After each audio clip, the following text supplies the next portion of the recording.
Okay, we're Cail and Ainsley Musick Slater, and this is And Tango Makes Three by Justin Richardson and Peter Parnell, illustrated by Henry Cole. In the zoo, there are all kinds of animal families, but Tango's family is not like any of the others.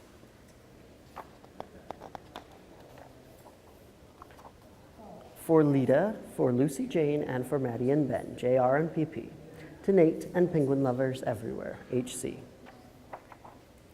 In the middle of New York City, there is a great big park called Central Park. Children love to play there. It has a toy boat pond where they can sail their boats. It has a carousel to ride on in the summer and an ice rink to skate on in the winter. Best of all, it has its very own zoo. Everyday families of all kinds go to visit the animals that live there. But children and their parents aren't the only families at the zoo. The animals make families of their own. There are red panda bear families with mothers and fathers and furry red panda bear cubs. There are monkey dads and monkey moms raising noisy monkey babies. There are toad families and toucan families and cotton-top tamarin families too. Do you see the cotton-top tamarins? And in the penguin house, there are penguin families. Every year at the same time, the girl penguins start noticing the boy penguins, and the boy penguins start noticing the girls. When the right girl and the right boy find each other, they become a couple. Mama. Two penguins in the penguin house were a little bit different. One was named Roy, and the other was named Silo. Roy and Silo were both boys, but they did everything together. They bowed to each other, and walked together, and sang to each other, and swam together. Wherever Roy went, Silo went too. Are you done with the story? Okay. Do you mind if I finish? Okay. They didn't spend much time with the girl penguins, and the girl penguins didn't spend much time with them. Instead, Roy and Silo wound their necks around each other. Their keeper, Mr. Gramsci, noticed the two penguins and thought to himself, they must be in love. Roy and Silo watched how the other penguins made a home. So they built a nest of stones for themselves. Every night, Roy and Silo slept there together, just like the other penguin couples. And every morning, Roy and Silo woke up together. But one day, Roy and Silo saw that the other couples could do something they could not. The mama penguin would lay an egg. She and the papa penguin would take turns keeping the egg warm until finally it would hatch. And then there would be a baby penguin. Roy and Silo had no egg to sit on and keep warm. They had no baby chick to feed and cuddle and love. Their nest was nice, but it was a little empty. One day, Roy found something that looked like what the other penguins were hatching, and he brought it to their nest.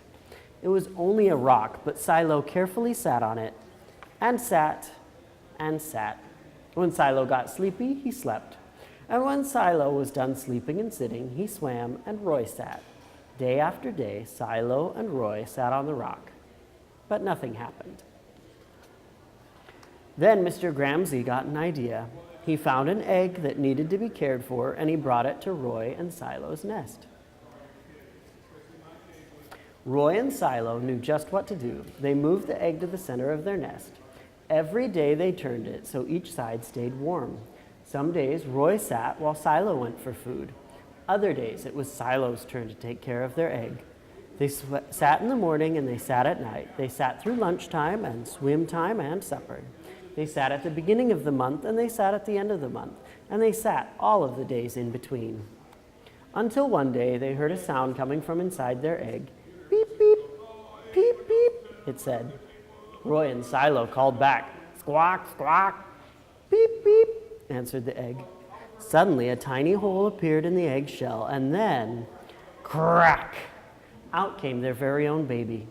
She had fuzzy white feathers and a funny black beak. Now Roy and Silo were fathers. We'll call her Tango, Mr. Gramsci decided, because it takes two to make a tango. Roy and Silo taught Tango how to sing for them when she was hungry. They fed her food from their beaks. They snuggled her in their nest at night. Tango was the very first penguin in the zoo to have two daddies. Soon, Tango grew strong enough to leave the nest. Roy and Silo took her for a swim, just like all the other penguin families. And all the children who came to the zoo could see Tango and her two fathers playing in the penguin house with the other penguins. Hooray, Roy! Hooray, Silo! Welcome, Tango! They cheered. At night, the three penguins returned to their nest. When they snuggled together and, like all the other penguins in the penguin house and all the other animals in the zoo and all the families in the big city around them, they went to sleep. The end.